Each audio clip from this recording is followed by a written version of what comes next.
Hello everyone and welcome back to Quick Helper. In this video, let me show you how to center text in Word. It's quick and easy, so make sure you watch the video until the end.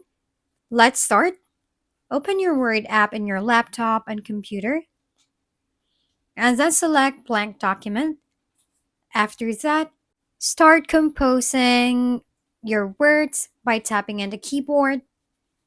Next, select the text you want to center by clicking, holding, and dragging or pressing Ctrl plus A to select all.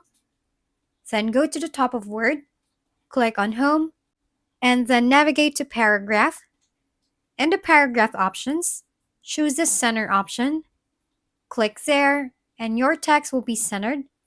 And there you have it. You have successfully centered your text in Word. Thank you for watching. We hope this video helped you figure things out. If we've been helpful, kindly give us a thumbs up. And don't forget to hit the subscribe and bell button for more contents. For any questions and suggestions, comment down below.